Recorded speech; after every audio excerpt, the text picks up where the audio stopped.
रोशनी में चले, रोशनी में चले।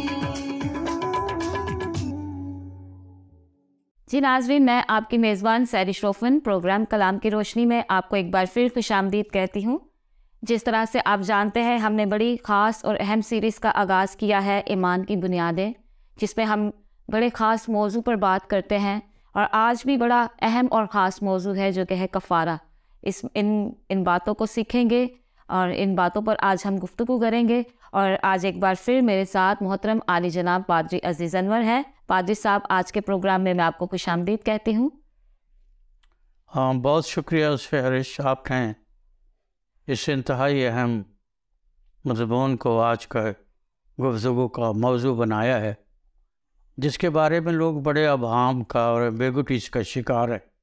तो मैं समझता हूँ कि शुक्र है कि खुदावंद ने आज हमें मौका दिया कि खुदा का कलाम क्या कहता है, दुनिया क्या कहती है, मुझे उससे कोई गर्ज नहीं।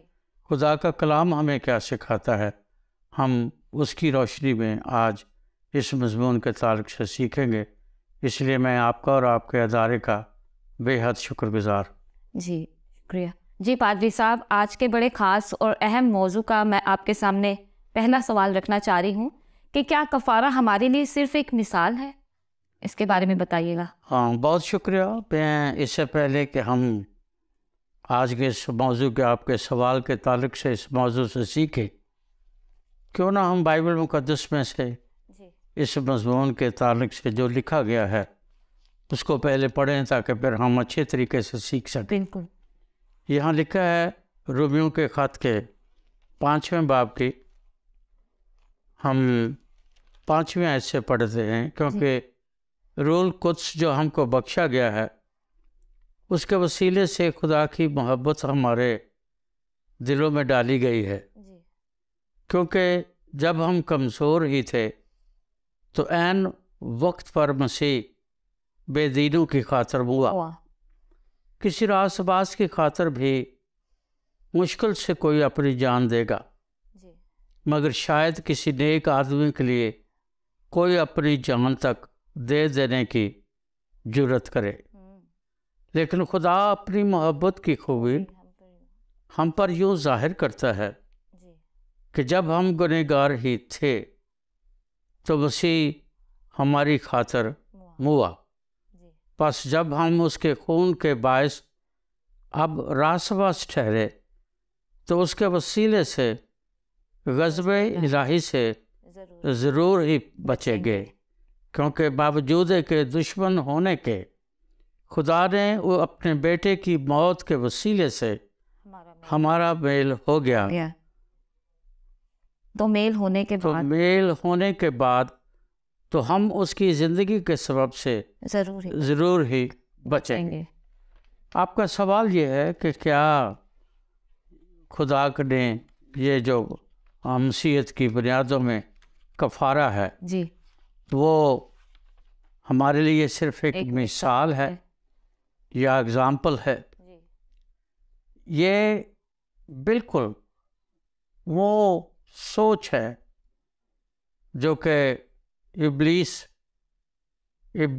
कफ़ारे के ताल्लुक़ से और खुदा के प्यार, मोहब्बत और सलीब के ताल्लुक़ से हमेशा लोगों के जहन, दिल और अकायद में शामिल करता है। क्योंकि सलीब वो मुकाम है जहाँ इब्लीस को शिकस्त हुई, जो पेशगोई पूरी हुई।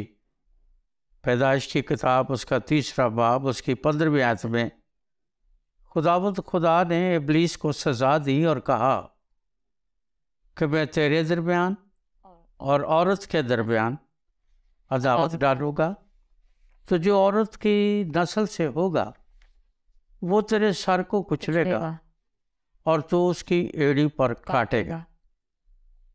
इसलिए जब उसको सलीब पर कुचल दिया गया और उसकी सारी बाकियात को मसीह ने मरकर जिंदा होकर दिखा दिया, पूरा कर दिया, तो उस दिन से इब्लीस पहले तो था ही, लेकिन उस दिन से अमली तौर पर इब्लीस मसीह यीशु के कफ़ारे और उसकी क़यामत के टोटली खिलाफ है।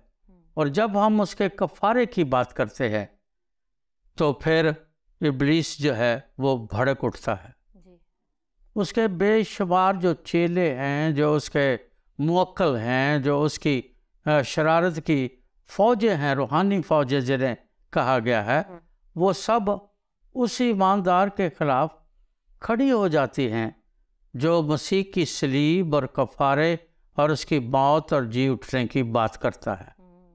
इसलिए आज भी नहीं है, यीशु के जी उठने के फ़ौरन ही बाद, बल्कि उसके ज़िंदगी यानी हयात में ही ऐसे लोग खड़े हो गए थे जो उसकी मौत और उसकी सलीब का और उसके कफ़ारे का इनकार करते थे।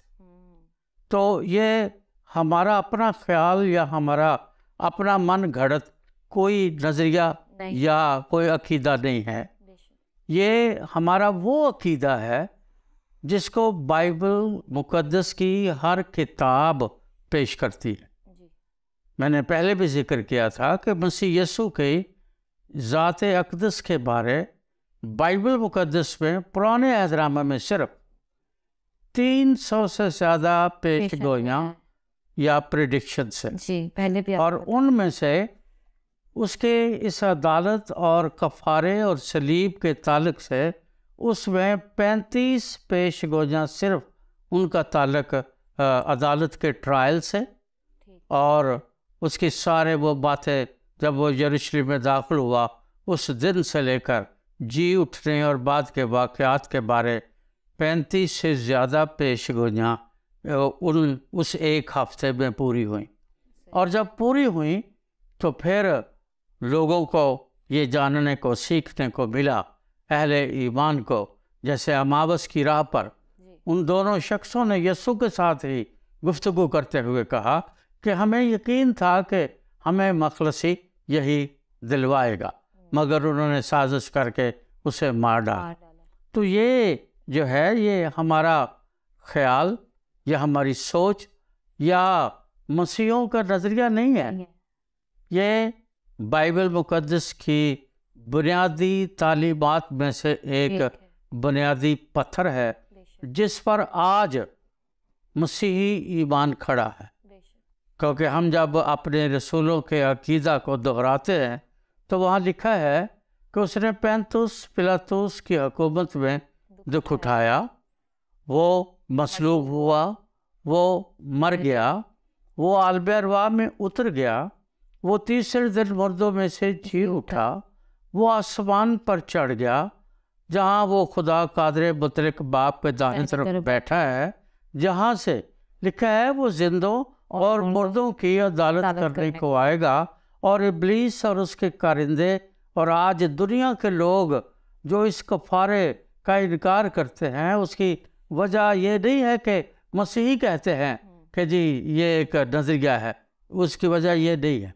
उसकी वजह ये है कि वो सलीब पर दिए गए उस इब्जी की मौत से और दोबारा आकर अदालत के खौफ से घबरा जाते हैं और फिर वो सिरे से कफ़ारे का इनकार करना शुरू कर देते हैं। कफ़ारा जो है, जब 2 आयत मैंने अभी 10वीं आयत पढ़ी है, 5वां बाब रोमियो, अगर हम उसके सियाक़ व सबाक़ पे देखें तो यहाँ कफ़ारा जो है उसके लिए मैं इसको 2 हिस्सों में तकसीम करता हूँ। पहली बात, बावजूद दुश्मन होने के, यानी जो गुनहगार है वो किसी भी हैसियत में, किसी पोजीशन में है, वो खुदा का दुश्मन है। दूसरी बात, उसके बेटे के वसीले से, यानी खुदा ने खुद इंसान बनकर यीशु मसीह की सूरत में इस दुनिया में जन्म लेकर उसके वसीले से उसने हमारा मेल कर लिया या मेल हो गया और जुदाई की जो दीवार बीच में थी उसे ढा दिया। अब उसका दूसरा हिस्सा ये है कि चूँकि हम उस दीवार को गिरा दिया गया है, हमारा मेल हो गया है, इसलिए मेल होने के बाद अब उसकी ज़िंदगी जो वो रखता है, वो नहीं जो हम रखते हैं। वो ज़िंदगी जिसका मंबा खुदाए कुदूस खुद है, वो उस ज़िंदगी को पाएंगे और फिर हम गुनाह और शैतान की तासीरों से, कुव्वतों से, लिखा है, ज़रूर ही बचेंगे। इसलिए ये कोई ऐसा मन घड़त ना तो नज़रिया है, ना कोई फैंटेसी है, ना कोई कहानी है, बल्कि ये खुदा के पाक कलाम की अल किताब की बुनियादी अकायद में से एक ऐसी अहम बुनियाद है जिस पर 66 किताबें एक साथ सादर होती हैं और फैसला करती हैं कि ये बात कफ़ारा जो है ये किसी की सोच नहीं, ये एक उसी तरह हकीकत है जिस तरह खुदा हकीकत है।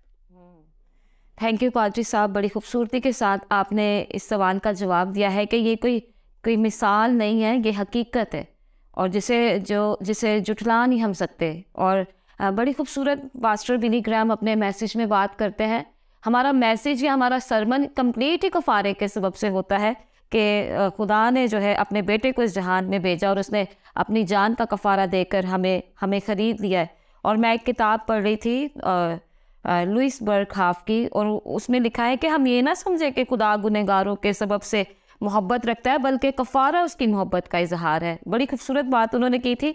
तो बड़ी खूबसूरती के साथ आपने बताया। जी नाज़रीन, यकीनन आपने बरकत पाई होगी। और अगला सवाल मैं आपसे पूछूंगी कि क्या कफ़ारा हमें सिर्फ इखलाकी दर्स देने के लिए एक तालीम है? इसके बारे में बताइएगा। बहुत अच्छी बात, बहुत अच्छा सवाल आपने किया है। जाहिर है लोग अपनी काबिलवी के सबब से या खुदा के कलाम से नावाकफ़ियत के सबब से या खुदा के साथ ताल्लुक़ और रिश्ते की मजबूती से नावाकफ़ियत के सबब से शरीयत में और अखलाकियात में या रूहानियत में और शरीयत में और अखलाकियात में फ़र्क नहीं जानते। रूहानियत और चीज़ है, अखलाकियात बिल्कुल और चीज़ है। जो लोग खुदा पर ईमान नहीं रखते, लेट्स से जो कम्युनिस्ट है या सोशलिस्ट है या जो एथीस्ट, जो पेगन्स हैं, जो मुल्हिद हैं, जो खुदा की ज़ात का हर सूरत में इनकार करते हैं और ये कहते हैं कि जी खुदा तो है ही नहीं। कार्ल मार्क्स कहता है कि खुदा तो है ही नहीं, ये तो हमारे बाप दादा से अपनी नस्लों में एक मज़हब का नशा या फ्यून भर दी गई है और हम उस नशे और उस फ्यून के जो हमारे बाप दादा हमें, हमारे वालिदैन हमें देते हैं, हम उसमें सारी ज़िंदगी गुजार देते हैं, जबकि ये बात गलत है। क्योंकि कफ़ारा जो है ये बाइबल की तालीम है, बिल्कुल, और ये अखलाकी तालीम जो है वो तो उनके पास भी है। आप तो चोरी ना कर, ये तो सारे मानते हैं, तो झूठ ना बोल, तो गाली ना दे, ये अखलाकी तालीमात है, ये रूहानी तालीमात नहीं है। मेरे हजूर गैर माबूदों की परस्तिश ना कर, मेरा नाम बेफायदा ना ले, सब्बत का दिन पाक मानना। मूसा को, खुदा के बुजुर्ग बंदा मूसा को जब खुदा ने 10 अहकाम दिए तो वो 2 तख्तियों पर लिखे हुए थे जी। एक पर 4 अहकाम थे जी और एक पर 6 थे। सही। वो जो 4 अहकाम जिस स्लेट पर थे वो सब्बत का दिन पाक मानना, 4 हुक्मों पर वो स्लेट ख़त्म हो जाती थी। ठीक। बाकी जो दूसरी स्लेट थी वो 5वें हुक्म से शुरू होती थी, क्योंकि पहले 4 हुक्म जो हैं वो इंसान को रूहानियत की या खुदा तक जाने का रास्ता दिखाते हैं। सही। बाकी 5 हुक्म जो हैं 5वें से 10वें हुक्म तक वो इंसान को अपने इर्द गिर्द के माहौल, अपनी सोसाइटी, अपने ख़ानदान में किस तरह का उसे तर्ज हयात अपनाना है वो सिखाते हैं। इसलिए ये जो क्रॉस है वो भी आपने देखा है, जब हम उसको पहनते हैं, देखते हैं, तो वो पहले नीचे से ऊपर जाती और उसका वाया बड़ा है। जो बाजुओं का वाया है वो छोटा है, क्योंकि इंसान की पहली जो ज़रूरत है वो खुदा तक रसाई है। इंसान की रसाई बाद में शुरू होती है। जब इंसान के साथ उसकी रसाई होगी तो फिर इर्द गिर्द का उसका जो माहौल है, बीवी, बच्चे, माँ बाप, बहन भाई, सोसाइटी, मुआशरा, जिसे सुकरात भी, अरस्तु भी सोसाइटी की बात करता है या सेवक्स की या सेवक की बात करता है, वो फ़र्द से शुरू होती है। यहाँ फ़र्द से शुरू नहीं होती। अखलाकियात फ़र्द से शुरू होता है सही, या होती है, लेकिन रूहानियत फ़र्द से शुरू नहीं होती। नहीं होती, रूहानियत ईमान से और ताल्लुक़ से शुरू होती। सही, और वो ताल्लुक़ और वो रिश्ता उन 4 अहकाम में है। इसलिए अखलाकियात की तालीम और रूहानी तालीम में दुनिया में किसी भी मज़हब है, वो मसीही है या गैर मसीही है, उसको दोनों जगह पर अलग अलग मुकाम है। और कलाम मुक़द्दस में भी लिखा है कि रूह के फल फ़र्क है मगर और जिस्म के काम फ़र्क है। रूह के काम और जिस्म के काम फ़र्क है, यानी वो फल जो रूह के हैं, जो काम, जो तासीरें रूह की हैं, वो रूहानियत को बताती है, वो स्पिरिचुअलिटी है। और जो जिस्म के काम हैं वो आपकी अखलाकी हैसियत को बताते हैं। मैं कल ही एक ख़बर पढ़ रहा था, तो मैं सुन के उस खबर को तो मेरे रोंगटे खड़े हो गए। ये वाक़या लाहौर का है, पिछले ही हफ्ते का। किसी कसीनो कह लें या किसी ऐसी जगह पर जहाँ एक गैदरिंग थी, बॉयज़ और गर्ल्स और बहुत सारे लोग वहाँ जमा थे। और उन लड़के लड़की वो जो थे आपस में एक ग्रुप एक साइड पर बैठकर जुआ खेल रहा था। और वो एक लड़की वहाँ थी जो उठकर वहाँ गई, तो उसने उन लड़कों से कहा कि मैं भी जुआ खेलना चाहती हूँ, मुझे भी इसमें पार्टिसिपेट करने दो। उन्होंने कहा नहीं, लड़कियाँ इसमें हिस्सा नहीं लेती। जब उसने जिद की तो उन्होंने कहा कि फिर एक शर्त है। जो उस टीम का लीडर था उसने कहा एक शर्त है। सही। और वो शर्त क्या है कि अगर तुम जीत जाओगी तो फिर जो तुम कहोगी वो हम करेंगे, और अगर मैं जीत जाऊंगा तो फिर जो हम कहेंगे वो तुम करोगे। बाई चांस बिल इत्तेफाक वो लड़की जीत गई। वो जब जीत गई तो उस लड़के से उसने पूछा कि भाई फिर अब जो शर्त हमने रखी थी, उसने कहा ठीक है, जो कहोगी मैं करूँगा। उसने कहा फिर मुझसे शादी कर लो। उसने कहा कि शर्त रखी थी, मैं तुमसे शादी कर लेता हूँ। दूसरी खबर कल मैंने पढ़ी कि एक शख्स ने, एक औरत ने, एक मर्द ने अपनी बीवी को जुए में हार दिया। ये अखलाकियात है, ये रूहानियत नहीं है। तो फिर मुझे किसी का वो एक शेर है, वो बड़ी शिद्दत से याद आया कि इस शर्त पे खेलूँगी पिया प्यार की बाजी, इस शर्त पे खेलूँगी पिया प्यार की बाजी, जीतूं तो तुझे पाऊँ, हारूं तो पिया तेरी। यानी दोनों, हार जाऊं फिर भी फ़ायदा मेरा, जीत जाऊं फिर भी फ़ायदा मेरा। और ये रूहानियत की दुनिया में नहीं होता। रूहानियत की दुनिया में ये नहीं होता। ये अखलाकियात की दुनिया में, ये हमारी माशरती दुनिया में, ये हमारी सिविल सोसाइटी में, ये हमारे सेवक में, हमारे बड़े बड़े बादशाह, बड़े बड़े पढ़े लिखे लोग, अखलाकियात के माहिरीन खुद इस रूहानियत के दर्स के सामने घुटने टेकते हैं, क्योंकि ये उनके बस की बात नहीं है। अरस्तु, आपको पता है कि सिकंदर आज़म का उस्ताद था। जी, अरस्तु। वो उसका तालिक था, उस्ताद था, ट्यूटर था, जो भी था। वो जब 10-12 साल का था सिकंदर आज़म, तो उसने उससे इजहार किया कि उस्ताद मोहतरम, मैं इरादा रखता हूँ कि बड़ा होकर दुनिया को फतह करूँगा, आप मुझे कुछ सिखाएं, कुछ बताएं।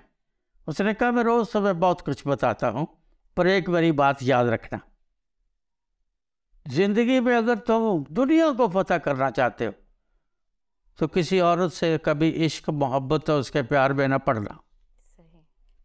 उसकी जिससे दोस्ती सी या जिससे वो मोहब्बत करता था वो उस शहजादी को मिला, उसने कहा कि आज से तेरे मेरे ताल्लुकात ख़त्म। उसने कहा क्यों? उसने कहा उस्ताद मोहतरम ने ये सिखाया। उसने कहा ठीक है, वो चली गई। अब उस लड़की ने उसके बाद अस्कंदर आज़म से बात करना, राब्ता रखना छोड़ दिया। ये तारीख बता रहा हूँ मैं। अच्छा। ये हिस्ट्री है। ठीक। और उसने रस्तों से ताल्लुकात शुरू कर दी। अब वो बुजुर्ग आदमी था मेरी तरह। अच्छा। जब उसने ये देखा कि एक नौजवान लड़की जो है वो मेरे साथ मोहब्बत का इजहार करती है, तो इस उम्र में उसे और क्या चाहिए।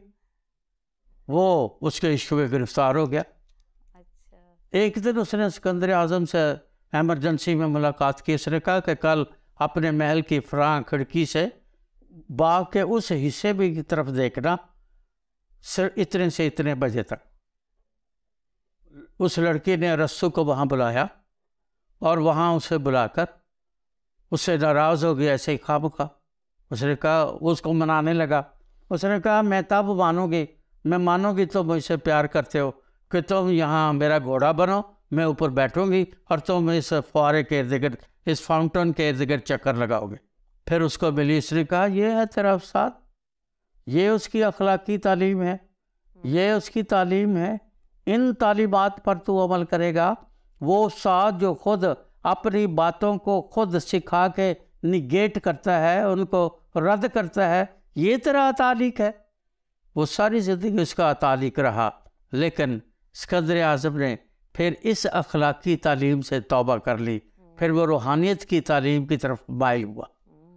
तो अखलाकी तालीम कभी भी रूहानियत की जगह नहीं ले सकती। सागर सिद्दीकी कहते हैं कि गुर बता देंगे बादशाही के, सही। गुर बता देंगे बादशाही के, हम फ़कीरों से दोस्ती कर लो। बात तो ये रूहानियत है, ये रूहानियत है, ये अखलाकियात नहीं है। और अखलाकियात तो हर मुआशरे में फ़र्क है। अखलाकियात हर मुआशरे में फ़र्क है। आप यूरोप में चले जाएं, वो 2-2 3-3 शादियाँ नहीं करते, लेकिन उनके यहाँ शादी से पहले बच्चे ज़रूर होते हैं। तो हर जगह अखलाकियात की तालीम फ़र्क है, पर रूहानियत की तालीम ना कभी बदली है न कभी बदलेगी। और मसीह का कुफारा रूहानियत की बुनियाद है, वो न कभी बदला है न कभी बदलेगा। बेशक। थैंक यू पादरी साहब, बड़ी खूबसूरती के साथ आपने इस सवाल का जवाब दिया है कि ये कोई इखलाकी दर्स नहीं है, बल्कि ये रूहानी दर्स है जिसको कोई जुठला नहीं सकता। यकीनन नाजरीन, आज के सवाल से आपने बड़ी बरकत पाई होगी कि जो भी बातें हमने सीखी हैं, मेरा ईमान है उन बातों को आज आपने सीखा है और इन बातों से आपने बड़ा इस्तिफादा हासिल किया है। जी पादरी साहब, हमने वक्त को भी देखना है, तो आगे का सवाल मैं आपके सामने जो रखना चाह रही हूँ वो ये है कि क्या कफ़ारा महज खुदा की अदालत का मुजाहरा है? इसके बारे में बताइएगा। बहुत शुक्रिया सहरिश। पहली बात तो ये है कि कफ़ारा जो है ये दर्स नहीं है जी। इसको सबक या दर्स या कोई नज़रिया ना कहा जाए जी। कफ़ारा एक अकीदा है जी। और इस अकीदे को समझने के लिए हमें जिस दर्स की ज़रूरत है वो बाइबल मुक़द्दस में मौजूद है, और उसको समझने से, सीखने से हम पर आपके सवाल का जवाब बिल्कुल वाज़ेह हो जाता है। जी। कफ़ारा की ज़रूरत क्या है? पहली बात तो ये, जी। क्या खुदाबंद खुदा जो कादिर मुतलक है, क्या उसके पास कोई और सब्स्टिट्यूट, कोई और हल नहीं था, कोई और तरीका नहीं था? फिर कफ़ारा ही क्यों? जी। वो जो अदालत की बात करते हैं, जी। वो जो अदालत है वो किसकी हुई और क्यों हुई? जी। अगर आप ये समझ जाएंगे या मैं या दुनिया ये समझ जाएगी तो कफ़ारा समझ आ जाएगा। सही। कफ़ारा गुनाह की सज़ा को टालने के लिए दिया गया। ठीक। कफ़ारा गुनाह की सज़ा का इब्ज़ाना है। ठीक है। कफारा गुनाह की सज़ा का फिदिया है, जो बाइबल मुकद्दस हमें बताते हैं। इसलिए बुनियादी बात यह है कि जो कफारे को समझना चाहता है वो पहले ये जाने कि गुनाह की हकीकत या गुनाह की तारीफ या उसकी सच्चाई क्या है। गुनाह एक सच्चाई है, ये हमें याद रखनी चाहिए, क्योंकि बाइबल मुकद्दस में रोमियो 3 बाब उसकी 23वीं आयत में मुकद्दस पौलुस कहते हैं, सब ने गुनाह किया और खुदा के जलाल से महरूम हैं। इस जलाल को हासिल करने के लिए कफारा दिया गया। सही। फिर उसके बाद लिखा है वाइज की किताब में कि ज़मीन पर कोई ऐसा रास्तबाज इंसान नहीं कि नेकी ही करे और ख़ता ना करे। वाइज 7वां बाब उसकी 20वीं आयत। इसका मतलब यह है कि गुनाह एक संगीन हकीकत है। आदम और हवा को खुदा ने कहा कि ये फल नहीं खाना, उसकी तफसील में मैं नहीं जा सकता, ये फल नहीं खाना। जब उन्होंने फल खाया तो सबसे पहले खुदा का जलाल उनसे जुदा हो गया, क्योंकि तब उन्हें पता चला कि वो नंगे हैं। उससे पहले उनके किसी लिबास का, किसी ढांपे जाने का जिक्र नहीं। इसका मतलब यह है कि गुनाह एक ऐसी संगीन हकीकत है, सच्चाई है कि जब गुनाह इंसान की ज़िंदगी में आता है, पहली बात वो नंगा, बेहया और बेशर्म हो जाता है। इसलिए ये गुनाह जो है ये इस बात की का दर्श देता है कि उसकी अदालत की जाए। इसलिए ये वहम नहीं है, ये हकीकत है और अदालत तो होगी। बिल्कुल। थैंक यू पादरी साहब, बड़ी खूबसूरती के साथ आपने सवाल का जवाब दिया है। मुझे एक हवाला याद आ रहा था, रोमियो के ख़त में लिखा है गालिबन कि गुनाह की मजदूरी मौत है, लेकिन खुदा की बख्शिश मसीह यस्सु में हमेशा की ज़िंदगी है। तो हम खुदा का शुक्र अदा करते हैं कि जो है मसीह यस्सु के सबब से जो है हम जो है अब हमेशा की ज़िंदगी के वारिस बन चुके हैं। तो मैं खुदा का शुक्र करती हूँ। यकीनन नाज़रीन, जितनी आज गुफ्तगू हुई है, मेरा ईमान है कि आपने उन बातों से बरकत पाई होगी। और भी बातें बहुत हैं, लेकिन हमें वक्त इजाज़त नहीं दे रहा, लिहाजा आज इस प्रोग्राम को हम यहीं पर ख़त्म करेंगे। अगर आपके जहन में कोई भी सवाल हो या आप इस प्रोग्राम के हवाला से कोई भी फीडबैक देना चाहते हैं तो स्क्रीन पर दिए गए नंबर पर आप हमसे रब्ता कर सकते हैं। लिहाजा आज के इस एपिसोड में मुझे और पादरी साहब को इजाज़त दें। खुदा हाफिज़। आओ हम खुदावंद की रोशनी में चले, रोशनी